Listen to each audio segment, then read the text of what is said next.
You're listening to episode 54, Danielle's story, a daughter with Eosinophilic Gastroenteritis on the Child Life On Call podcast.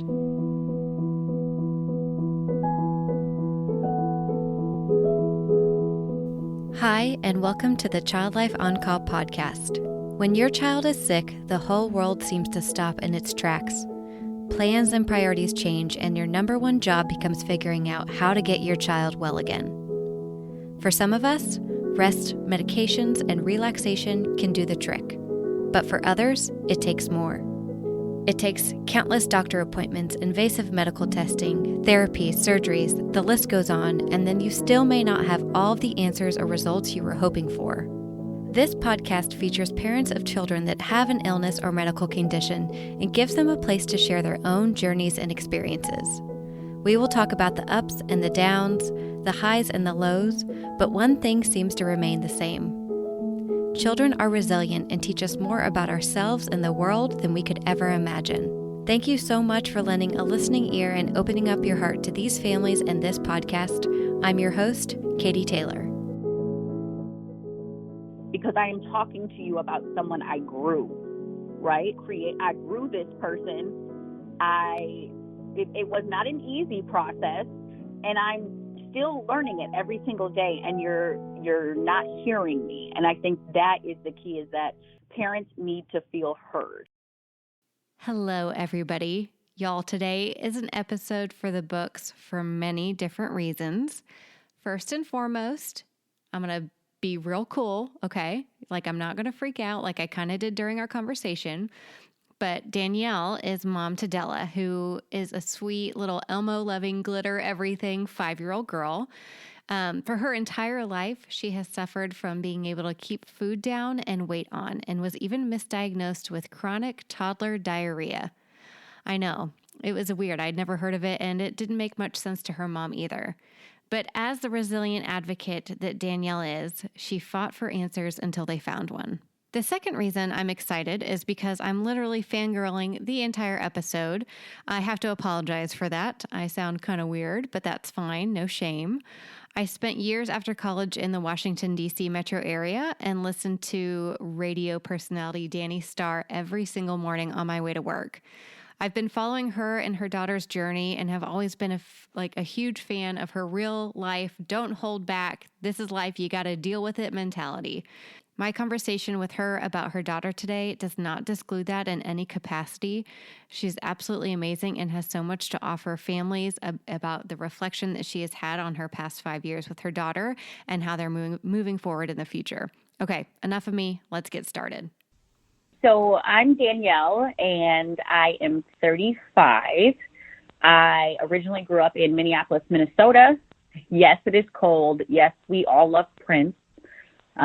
Everyone always says that. Is it cold, and do you love Prince? Yes, of course. Both of those things are completely accurate. About 8 years ago, when I moved to the District, Maryland, and Virginia area, we call it the DMV, and I was in media for about 20 years. I got out of media and became a teacher.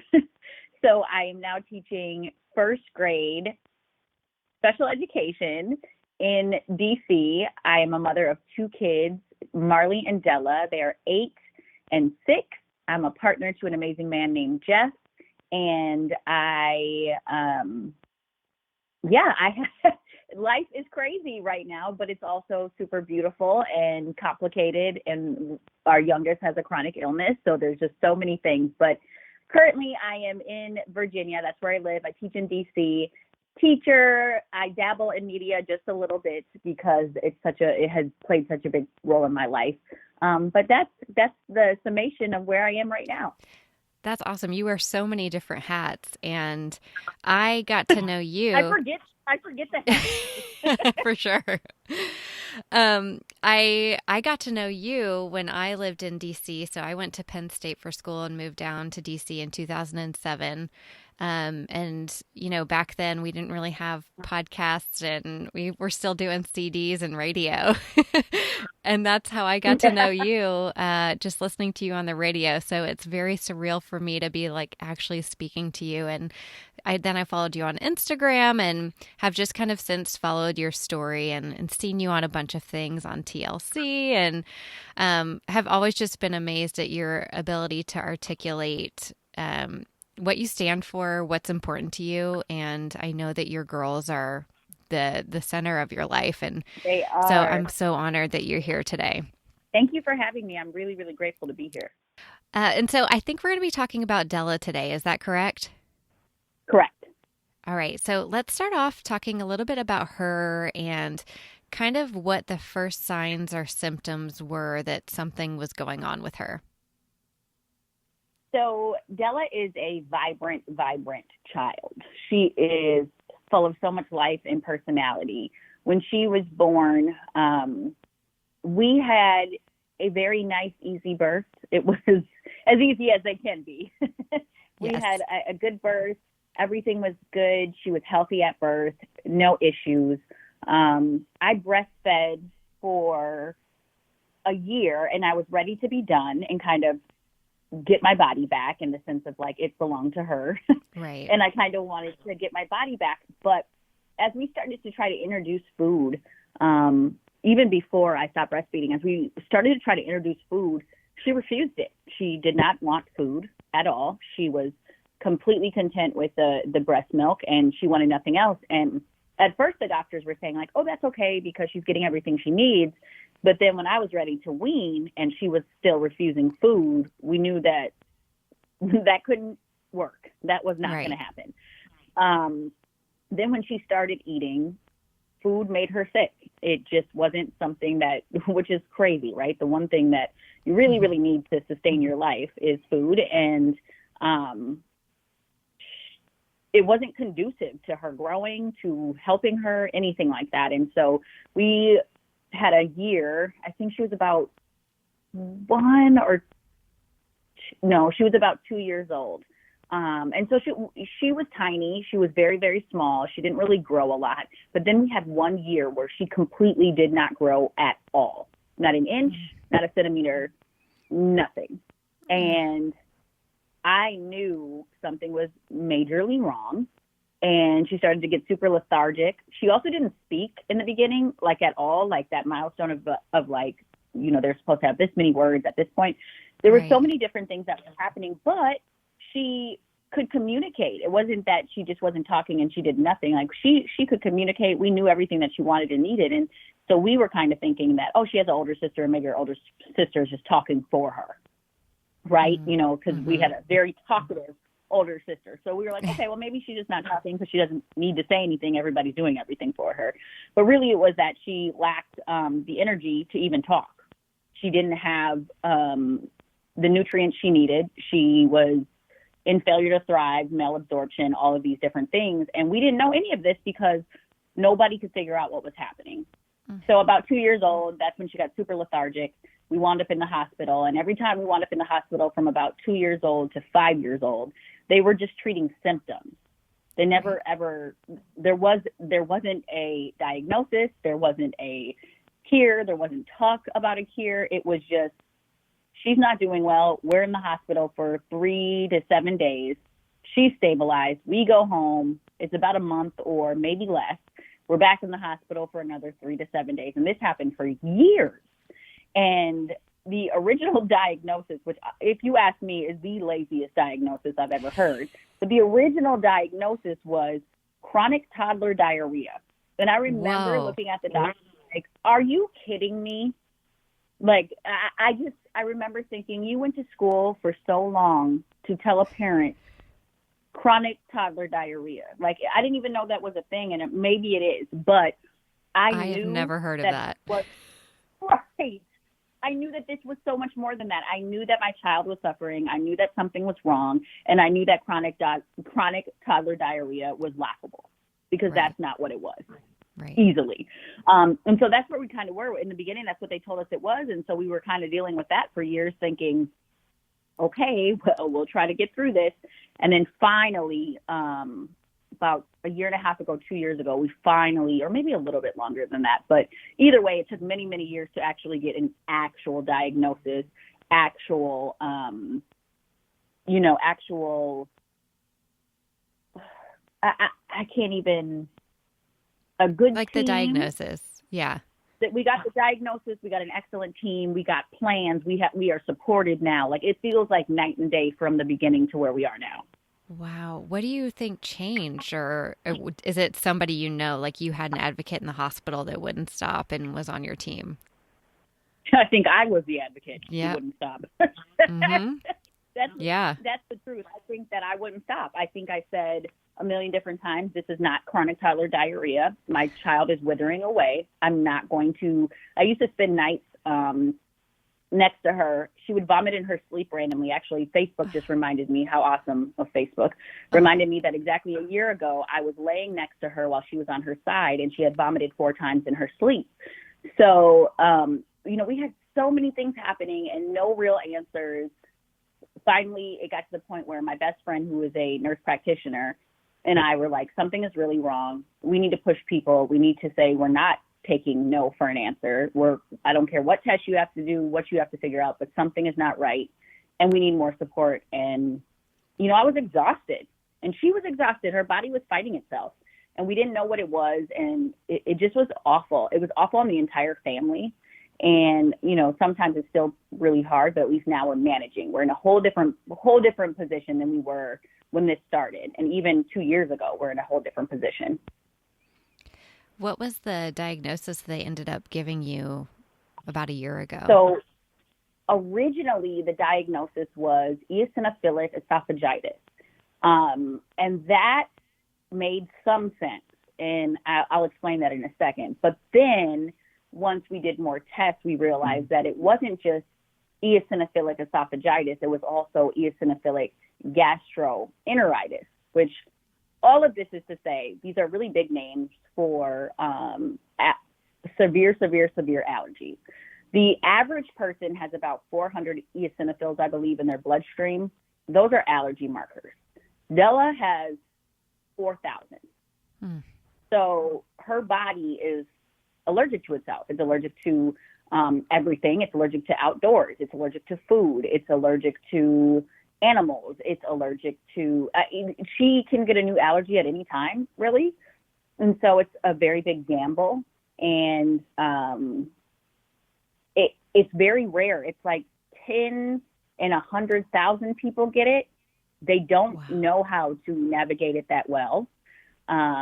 It's still very, very new, and they don't have all the answers, and we are learning every single day new things, and it's a lot. It's hard. It's really difficult. But she's such an amazing kid, and she's such a fighter, and I appreciate her spirit, because if she was a sad, sick kid, I don't know if we could survive this. But she's a really happy, sick kid, and that has been the blessing in all of this, is that her attitude is what is necessary to survive something like this, I think. For sure. Gosh, well, it sounds like she got it from you. Honestly, having a mom who, doesn't stop. And I always tell parents, you don't have to be the expert. You just have to be the advocate. But in your case, like listening to you talk and spout off this medical terminology, it's like, you didn't get a choice. You went to medical school whether you wanted to or not. I did, and I've had to do so much research about this, and I have more phone calls with, our team is really extensive. We've got immunology, we've got gastro, we have dermatology, because she's got that really wicked triad of asthma, allergies, and eczema. And so the allergies impact the breathing, the allergies impact the skin. If the skin is flaring up, there's usually an allergy, even if we don't know what it is. And it's all kind of connected. And so you're right. Like, I've had to do multiple crash courses in dermatology and in gastro, in immunology, and all these different things, because I have to really kind of stay on top of this, because I am her best advocate. Right. She's pretty good at advocating for herself too, which is awesome, but they don't always take our kiddos seriously. I know. I was just going to ask you, how do you explain to her what's going on? Or is it because she has been in and out of the hospital, almost her whole life that it's kind of second nature to her? Or how do you guys talk about and get prepared for a stay or a test, or what's your approach? I think because it's literally been her entire life, it just has become her normal. And luckily for her, a lot of the procedures that she's had to have didn't come with pain. Now that switched when we had to do the G tube because she woke up and she was in pain, and that was confusing for her because when she's done tons and tons of biopsies on her colon, esophagus, on her intestines, and all these different things. But when she wakes up from those, she's not really in pain. So the hospital hasn't really been distressing to her. It's been inconvenient, sure, but she likes being with Dr. Brown Bear, and she likes her child life team, and she likes the people she sees. But this last time was really difficult because she woke up in pain. She had a full-blown surgery, and she woke up in pain, and that shocked her because she was like, wait, what is this? Like, I knew I was going to the doctor, but no one told me how much pain I was going to be in. And even with us trying to manage the pain, she was just kind of shocked. And this last time was very difficult for everyone because I think not only did her body take a hit, I think her spirit took a hit. And she was just like, why me? And that has been the hard part, is that I don't have an answer for that. Yeah. I don't have an answer for why you, kiddo. I'm sorry that, or why did the universe make me allergic, or why did God make me allergic? I don't have an answer for that. And that, I think, is the difficult part for me, is that I don't have the answers for that. And so I try really hard to explain things the best way that I can. And then sometimes I just say the truth. Like, there are things that happen in life that are unfair, and this is one of those things. Like, you didn't deserve this. Nobody really deserves to be sick all the time. But this is where we are, and we just kind of have to push through it. And I think that she's done such a great job with really advocating for herself, understanding her allergies, making the most of the life that she has been given. And she's so positive. She loves to dance. She loves to sing. Like, she's just full of so much life. And I think that balances everything out. I really do. How do you find yourself keeping track of, I guess I'm not totally sure. Is she fed through a G tube still, or what's her main source of nutrition? So we originally had an NG tube, so the one that goes through the nose to the stomach, Right. And that worked. She had gained weight. Actually, I think she gained 6 pounds the first month we had, which was huge because that was like the most weight she had gained in like 4 years.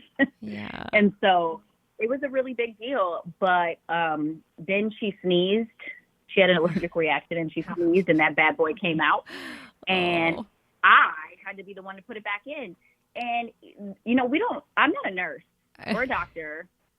I'm none of these things. And I don't want to do that. And not because I don't want to do that. I don't want to be the person who's making my child uncomfortable, who's causing her pain. I think the psychological effects of that are real. And I think that I'm supposed to be a safe space. And when I'm forced into this position where now I have to put this tube back into her nose, and she knows it doesn't feel good. And also, it was like she had superhuman strength. Yeah.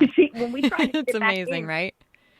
she was not here for it. She did not want any part of it.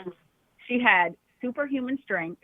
And I said, we can't do this. So then they said, okay, well, this seems like it's going to be a more permanent solution for a while. So let's go with the G tube. So now she has the G tube. She takes her feeds overnight. So she gets about half of her calories from the G tube. And then she's able to eat manually during the day as best that she can. Okay. My guess is, because food still causes her a lot of pain and discomfort, is that she'll get more than half of her food or her nutrients from the G tube. But right now we're trying to maintain as much as possible with the regular food and eating. Oh, yeah. It's like, how do you have a positive relationship with something that makes you feel terrible and sick? Like, it's just a lot to get through. So is she in kind of feeding therapy and all of that? Have y'all gone down that road? You see, that's another one of our teammates is our good old psychologist. She does meeting because what we don't want to have happen, she's a little girl and she's a little Black girl. And there are all these things that are tied to being little girls and being little Black girls. And I just don't want her to have a complex about food or, body dysmorphia or any of these things because she has to be weighed a lot, right? Mm-hmm. She has to be weighed a lot. We have to pay attention to her weight. We have to talk about her weight. And at some point, I just feel like, is that going to be detrimental to her as a little girl? And how can I protect her in that? And so that has been really great working with the psychologist who is like, listen, you're ahead of the game. You're worried about these things. You're so thinking about it, yeah. We're not attacking it afterwards. We are doing it before. We're saying, hey, here are the things I'm concerned about. Here are the things I want to address and want to make sure like nothing pops up on us. And so that was really, it was really reassuring for me that, sometimes we think we're bad moms or bad caretakers or all these things. And then somebody says, the fact that you're even thinking about this is proof that you're not terrible at what you're doing. And I really appreciated that messaging because it's a struggle to be the mother of a sick kid. It's the struggle to be a sister of a sick kid. Mm-hmm. It's a struggle. It's a lot. It involves the entire family. Like our lives work a lot around Della and her illness.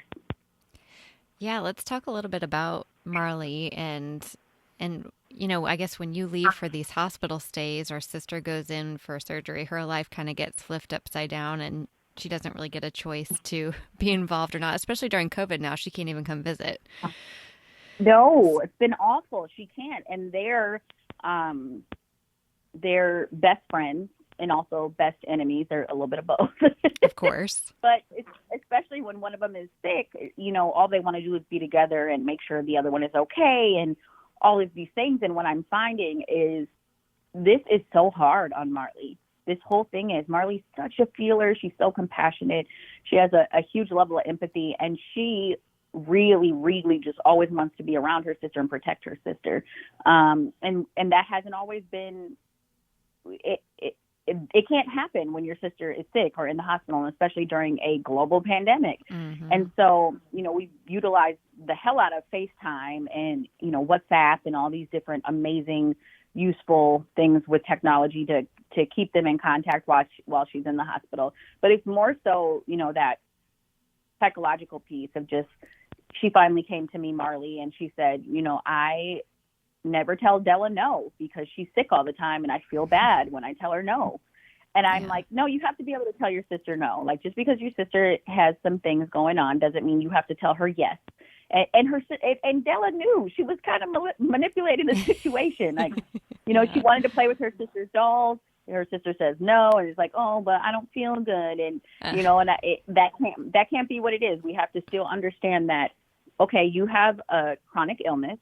It is a big deal. It's dangerous. And also, you don't get everything that you want. Yep. You gotta balance it. And even as a mom and as a parent, I have to balance it myself. It's like, okay, yes, she had a surgery. Yes, this happened. She still doesn't get everything she wants. And that's hard sometimes, right?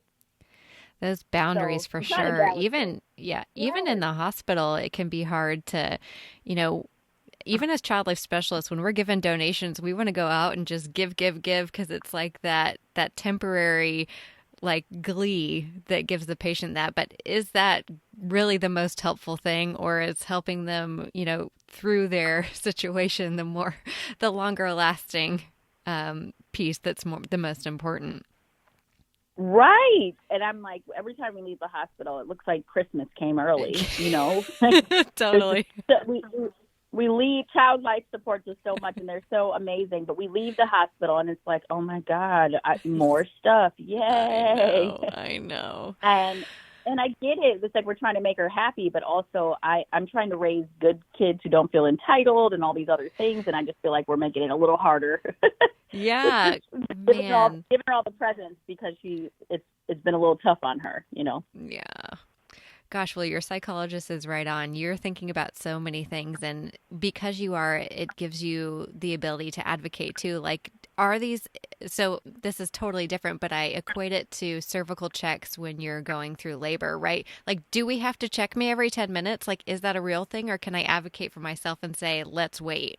And like, if Right? they come into your room and they say, hey, we need to weigh her today, it's like, well, we just did an hour ago. Like, when's the next time we have to do it? It's just about asking questions. Because a lot of times I think you'll find like healthcare professionals be like, no, actually, you're right. We can wait. I was just going to get it over with now. And it's like, okay, cool. Glad I asked. Yes. One of the craziest things that we experienced was prior to us leaving the hospital when she got the NG tube, they told us that we could not leave unless we dropped the tube on her. And what that meant is they needed us to put it in. And no one said that. No one talked to us about that. We were getting ready to check out. We were so excited. And they said, okay, last thing you got to do. We watched all the videos. There were tons of videos from like 1980 that we had to watch, those old instructional videos. We watched these videos and we were like, okay, we feel prepared. We get to take her home. We get to do these things. Like we were feeling confident. And then the whole doctor team comes in and they say, all right, you got to drop the tube before you go. And I'm like, wait, what? And they said, and basically like practice. Like we had to practice on our own kid. And I'm like, look, I'm not doing that. I'm not practicing on her. She has a perfectly good tube in her nose right now that could last up to 30 days. You want me to take this tube out, make her uncomfortable and put it back in just so you know? I said, no, because here's what's going to happen. Even if it comes out at home, I'm going to get in the car and I'm going to take her to the emergency room because I'm not putting it back in. And they told us literally that we couldn't leave, that somebody had to drop the tube. And so God bless dads for all their courage and how amazing they are. But they have an amazing bonus dad named Jeff. And Jeff said, I'll never forget, he looked at the doctor and there was about 7 of them in the room. They were doing rounds. And he looked at the doctor and he said, so she just has to drop the tube. And the doctor said, yeah. And he said, okay, she's dropping the tube. And the doctor goes, yep, that's all that needs to happen. And he goes, well, she's going to drop the tube on me. Then she just has to drop the tube. You just need to know she knows how to do it, right? And it was at that moment where all the doctors like paused. Everybody's looking around the room. I'm like, wait a minute, what? And they go, well, you did just say she has to drop the tube. And so he volunteered. They said they had never heard anything like that, but he was advocating. He didn't want to put our daughter through it again. And so I had to put a tube down his nose before they let us leave the hospital. And then afterwards they go, wow, you're amazing because it's so much harder to put a tube in an adult. And I was like, why didn't you say that? Oh, I have freaking tears in my eyes. He did it. Me too. I literally cried. I cried because I could not, first of all, it's not even his biological child. And second of all, I didn't even think like, oh, well, can I put it down myself? Like none of that crossed my mind. I was just so adamant that I didn't want to cause her pain. And he was like, okay, well, if this is what we have to do to leave, we're doing it. And sure enough, like it was awful putting it down his nose and he cried. And so we knew that it wasn't an easy thing for a child. It's impacting an adult like that. And so we were just really over it and exhausted and sad. But that was the moment where I realized you just have to ask, you have to advocate, you have to demand. Get creative. Because, yep, exactly. You have to be innovative as hell. Because when Jeff said, okay, she'll drop the tube, but it's going to be on me, never in a million years did I think that was going to fly, but it sure as hell did. Oh my gosh. Well, I thought you were going to say that he like picked up the tube and just dropped it on the floor. I was like, that also might work. But no, he went a step further. Whoa. He was so great. It was amazing. So I guess other parents who are listening who are going to be soon to be tube droppers or have done it and are struggling, do y'all have any tips for doing it at home? Oh man. I don't, because as you can see, we wound up with the G tube because it was very difficult for us. But I would say, you know what I would say? I would say that if this is something that seems like it's going to be a more long-term thing, then I would advocate for the G tube. It's so much easier. And I know it's a little more invasive. I do, but you have to know your child. You have to know your situation. And so, I don't know what's right for everyone, but I know that NG tube caused her so much discomfort. Yes, it just went down her nose, and she had to have like a real surgery for the G tube. But with the G tube, she can do anything. It's discreet. She can live her life. She can be super active. We were even worried about her being at the park with the NG tube because it can just get pulled out, you know, and things like that. She can do her whole life with this G tube regularly. And I don't know. I don't know why they go to the NG tube first. I get it because it's less invasive, but is it really compared to like the discomfort and the pain that it causes the kids? Like, I don't know if I actually agree with that. That's a good point, especially with long-term type feeding that you have to go through. You know, it's one thing when it's a week and, you know, a G-tube probably isn't worth it. But when we're going full steam ahead. Months, years, yeah, it makes more sense. And so I would say to really know what you're in for. If it, like you said, if this is going to be a week or two, okay, get that NG tube, no problem. But if you're in this for the long haul, if there's no foreseeable end, why even go that route? You know you're going to need this for longer. Advocate for what's going to be better for your child, yourself, and your family. And that's what we finally wound up doing. Do you have a system for how you keep track of meds, of... A system. I don't think I have a system for anything in my life. I know people are like, I put on my phone, my calendar. Nope. I think my system is organized chaos. No, she feeds at night, and all of her stuff is pretty simple because we know it so well now. And we have EpiPens and Benadryl and Zyrtec and all the good allergy meds everywhere in the house. Literally, you can walk about 5 steps and you'll find an EpiPen or Benadryl or Zyrtec somewhere. And so the medicine is just kind of everywhere because her allergies are so severe. Right. So you're not going to miss the meds around here, but there's not a real system because we're kind of scared a lot. Right. So we just have it all over. Yeah, your system is accessibility whenever we need it. That's what it is. There you go. Yes, our system is 100% accessibility, and that works for us. Can you talk about any maybe positive or unexpected or maybe like surprising moments kind of throughout this experience that you probably wouldn't have known at the beginning of your journey? Yeah, I always feel like in many situations in my life, I've always felt like, damn, why did this happen to me? Right? Because in the moment, we always do. We're like, well, how did I wind up here? Why did this happen? Or things like that. And with Della getting sick, I thought, why did this happen to us? Or like, how did this happen? And I think what I'm learning more and more every day, and it's not easy. It's not an easy revelation in any capacity, and it's something I have to work on. It's a habit that I'm trying to maintain of like reminding myself that in my darkest moments and in the worst moments that have happened or the most trying and difficult times in my life, I grew so much. And I'm seeing that in Della and in Marley as well. I'm seeing it in my whole family. This illness, this chronic illness is a very, very big part of our life. Our lives, but it's not completely negative.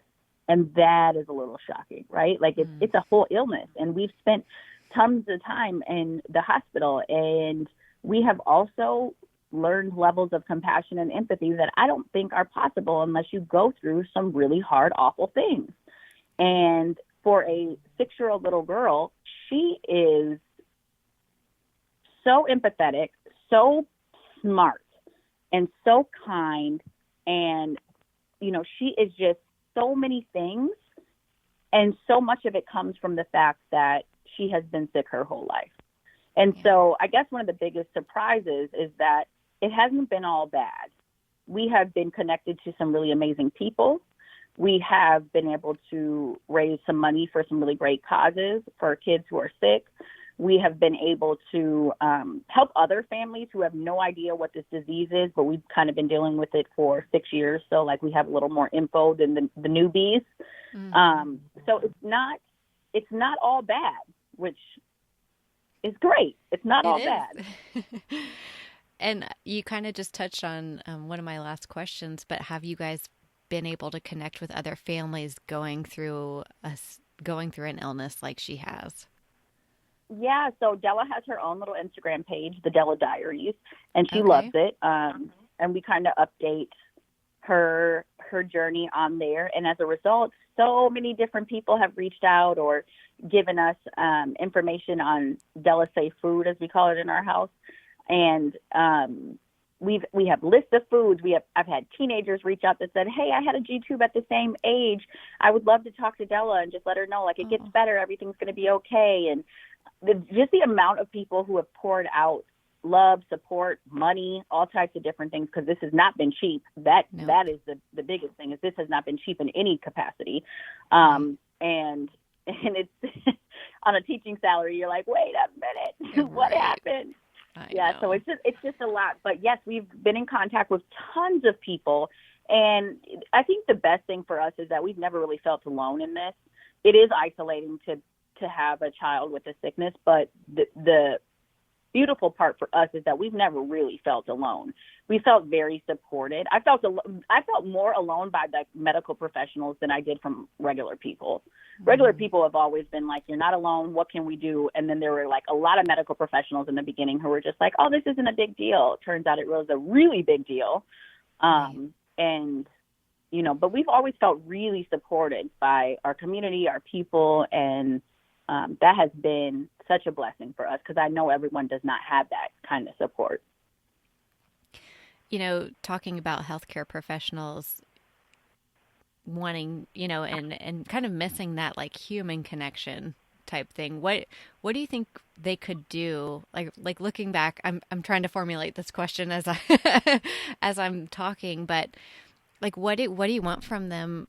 What would help? Like what would have helped 6 years ago? I honestly think, okay, so as a teacher, we spend some time on social emotional learning as well, right? Yeah. So I once had a doctor who, I think bedside manner is so important, especially when you're dealing with kids. I think bedside manner is so important. So I once had a doctor who called me. First of all, when I met the doctor, I knew that we weren't going to really hit it off, because I am a very emotional connector, and the doctor was a very medical person in the sense of like, the way she spoke was super medical, and I didn't understand it. And I'm a smart person, so it was like, we're not speaking the same language. Can we try to compromise somehow and get to the right place? But she called me after I had a checkup, and she said something I'll never forget. She was like, "I'm just calling to tell you that you have this." And I responded without even thinking, because it was so quick. I said, "No, the hell I don't." Because I didn't know what she was talking about. Turns out it was an ear infection, but she said the actual medical term for ear infection. She didn't say, "Hey, Danielle, you have an ear infection." She said, "You have whatever the hell she said." And I literally said, "No, the hell I don't. What's that?"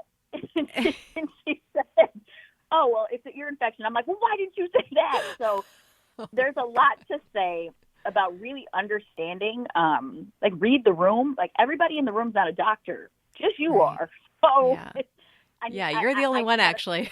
Like nobody in here is a doctor but you, and you're the only one who understands that language. And no matter how smart I am or how much research I've done on this is not my wheelhouse, right? Like, this is yours. And so I need you to help. I need you to bring me in.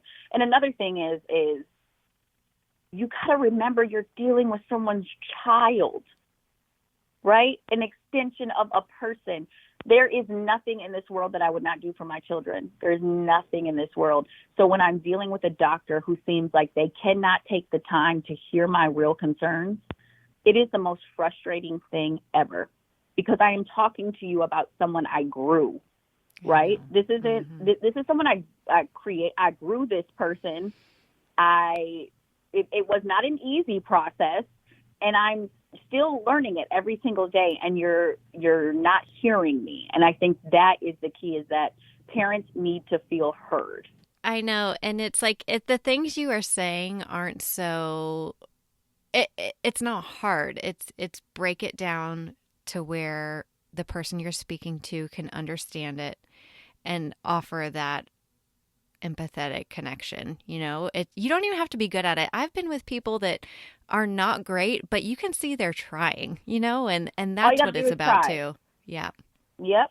All you got to do is try. You're not going to get it right all the time, especially if you're very scientific. I get it. I get it, but you got to try, and you got to remember that we're people before we're anything else. We're not a diagnosis and then a person. We are people, and then there's a diagnosis. Mm-hmm. I love that. That's good advice. And I'm going to put that in a little soundbite and send it on over to the American Academy of Pediatrics and say, y'all need to listen up. I know that's right. Come on, resources.